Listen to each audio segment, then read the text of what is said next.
Untuk apa ditenderkan lagi, Pak? Kalau ditenderkan lagi, kan harus ada yang kalah, ada yang menang. Tapi di sini dia menang, di situ dia kalah, di sini dia menang. Ya semuanya kan dapat paket mereka itu, Pak. Siapa pesaingnya kalau gitu? Yang betul-betul kalah dan tidak dapat kerja. Ada nggak di situ? Itu terjadinya di tahap prakualifikasi yang mulia, di tahap lelang tidak ada mulia. Nggak ada kan? Tidak ada. Di tahap lelang semuanya dapat pekerjaan. Jadi kalau di tahap pelelangan itu bisa semuanya menang, kan begitu? Hasilnya seperti itu yang mulia. Semuanya dapat paket pekerjaan yang mulia. Kadang-kadang saya tahu, Pak Saudara. Untuk apa dilakukan pelelangan lain? Sudahlah bagi-bagi jatah aja lah kamu untuk Indonesia bagian timur, ini untuk Indonesia bagian tengah, ini untuk Indonesia bagian barat. Itu jadinya, Pak, karena hanya pembagian wilayah kerja saja. Kalau yang lainnya tergantung aja penawaran, Pak. Bagian barat kalau kamu itu tawaran kamu tinggi, ini tawarannya rendah, gitu, Pak. Bisa aja memenangkan, kalah dari tawarannya aja bisa kalah. Jumlah penawaran di situ aja kan bisa, Pak. Mungkin dari kemampuan teknisnya, kemampuan finansialnya mereka rata-rata sama 3 konsorsium itu. Yang membedakan di dalam pelelangan antara paket satu dengan paket yang lain, penawarannya bisa membuat dia kalah. Benar nggak? Betul yang mulia. Kalau penawarannya tinggi, yang lain ada yang di bawah penawarannya. Bagaimana uang negara itu tidak keluar banyak, kan begitu di dalam prinsip pelelangan itu, Pak. Ya, dan juga tidak selalu penawaran yang paling bawah itu menang, tidak. Kami tahu itu. Tetapi pada umumnya kalau persyaratan lainnya mereka rata-rata sama, kemampuan teknisnya sama, finansialnya sama, ya kan? Itu salah satu yang kemudian persyaratan lainnya sama. Di penawaran bisa dia kalah, Pak. Kan bisa aja dibikin. Kamu biar kamu kalah di paket yang pertama, paket 1, tawaran kamu tinggi aja bikin. Kalah kamu itu. Bisa dia kalah-kalin enggak tuh? Ya nyatanya mereka menang semua 3 konsorsium itu, Pak. Akibatnya apa? Kamu tahu enggak? Sekarang selesai enggak itu? Yang dilelang dulu itu. Saudara sebagai konsultan hukum. Iya, tidak selesai yang jadinya karena apa? Dari awal tuh saudara sudah main-main semua itu. Itulah.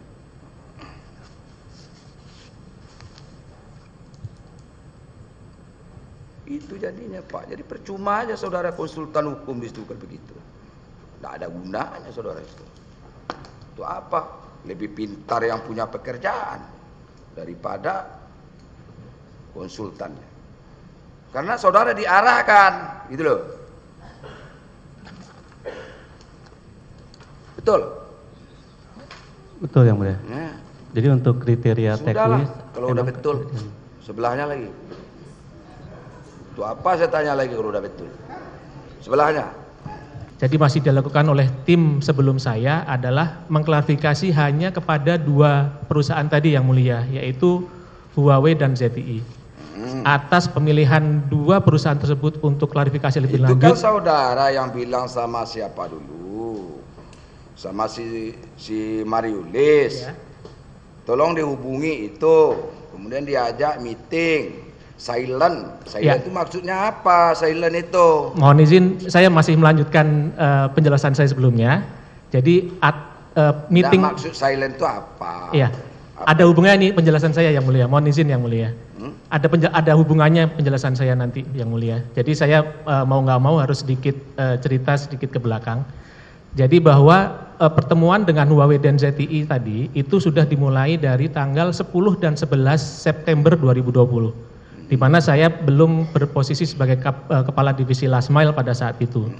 Nah, kemudian tadi sudah saya sampaikan bahwa di awalnya PMU ini sudah dilibatkan dalam proses RFI, kemudian ternyata pada saat saya sudah menjabat sebagai kepala divisi, ada kebijakan atau arahan dari Pak Anang Latif sebagai pimpinan kami saat itu untuk membentuk tim teknis pendamping Pokja yang lain atau di luar dari PMU tadi. Nah, dari PMU itu ada yang saya minta bantuan, 2 orang, salah satunya adalah Mayrulis dan yang lain adalah Robi, itu confirm memang saya yang meminta bantuan untuk membantu tim pendamping teknis tadi yang mulia. Jadi maksud keep silent tadi adalah supaya jangan cerita-cerita ke tenaga ahli PMU lain bahwa Mayrulis dan Robi saya libatkan jadi membantu tim pendamping teknis tadi yang mulia. Jadi begitu maksudnya. Jadi silent maksudnya apa? Untuk apa? Supaya tidak cerita ke tenaga ahli yang lain yang mulia, karena tenaga ahli PMU tadi yang sejak awal mula sebenarnya sudah terlibat di RFI itu ada 14 orang, sementara yang lanjut sampai saya libatkan ke tim gitu. Jadi kan ada saudara minta Huawei ya? Apa perusahaannya? Huawei ya. Sama satu lagi ZTI ya. Itu tuh saudara pesan sama Mayrulis? Tidak ada yang mulia. Itu sudah sebagai tindak lanjut atas meeting sebelumnya yang sudah dilakukan kadifnya sebelum saya. Yang saudara ngomong sama Mayrulis apa? Saya ngomong dengan Mayrulis adalah terkait karena Mayrulis itu salah satu tenaga ahli dari PMU yang saya minta untuk membantu tim teknis pendamping Pokja, tapi tidak semua nih karena PMU itu ada 14 orang. Sementara yang saya minta bantuan cuma 2 orang, saya minta diam-diam ya, jangan memberitahu tenaga ahli PMU yang lain bahwa kamu saya mintain tolong untuk bantu tim ini. Seperti itu yang mulia. Nyatanya 2 perusahaan itu jadi pemenang tender enggak akhir-akhirnya? Huawei dan ZTI iya sebagai pelaksana pemenang tender. Pendiani Mirza, kamu itu pintar berkelit kamu ya. Total ada 7 kali amandemen. Berapa? 7 kali sampai Desember 2021. Sampai 7 kali adendum kontraknya. Betul. Sampai Desember 2021. Iya. Jadi tiap sebentar hampir tiap bulan dirubah itu Pak. Betul yang mulia. Kontrak kerjanya sampai hampir tiap bulan lah. Itu aja lah kerja PPK tuh. Mau robah kontrak dengan vendor. Sampai 7 kali. Betul yang mulia. Kenapa dirubah-rubah terus? Sebagian besar karena perubahan lokasi. Perubahan lokasi? Betul. Cuma itu, perubahan lokasi masa sampai 7 kali? Betul yang mulia. Ada juga perubahan termin juga. Perubahan termin itu ada sekitar 3 kali. Itu perusahaan apa itu? Nggak kredibel itu Pak. Nggak qualified. Tidak mampu sebetulnya dia. Dari segala sisi tidak mampu. Sisi finansialnya tidak mampu. Kenapa? Awalnya aja sudah termin sudah dirubah dari tangki menjadi termin 20% awal, lama-lama berubah sampai 7 kali. Capek lah saudara tanda tangan tiap sebentar merubah adendum terus sampai 7 kali. Iya episode. Iya betul yang mulia. Iya. Nggak saudara lapor sama Pak Anang sama Latif? Saya selalu melaporkan itu progres apa kata pekerjaan. Pak Anang kok dirubah-rubah begitu-begitu? Kayaknya ini kita mempertanggungjawabkan dana yang triliun ini. Bahaya juga itu. Rubah. Ini Pak bertanggungjawabkan kepada PA, Pak Menteri. Pak Menteri mempertanggungjawabkan lagi antar lembaga, itu ke Menteri Keuangan. Begitu Pak. Berjenjang naik namanya. Betul yang mulia. Saudara tanggung jawab ke kuasa pengguna anggaran, Pak Anang Ahmad Latif. Pak Anang Ahmad Latif bertanggung jawabkan kepada Pak Joni Gerald Plate. Iya kan? Betul yang mulia. Pak Joni Gerald Plate bertanggung jawab juga ke Menteri Keuangan Pak, tentang anggaran yang diterima di dalam DIPA itu. Gitu loh maksudnya. Kok di bawahnya seperti itu? Heran saya. Cobalah saudara cerita. Apa itu? Kerjaan apa yang Itu 8 bulan 7 kali perubahan.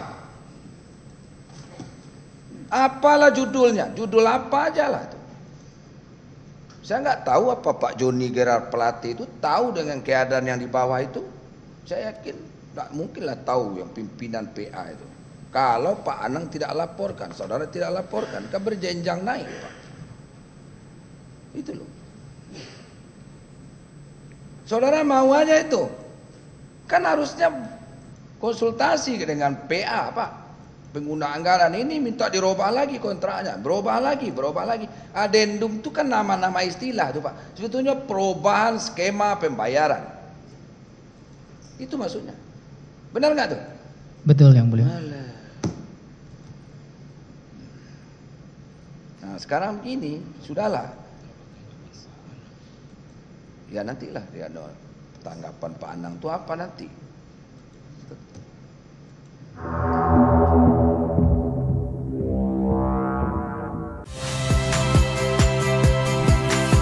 Saya Radi Saputro.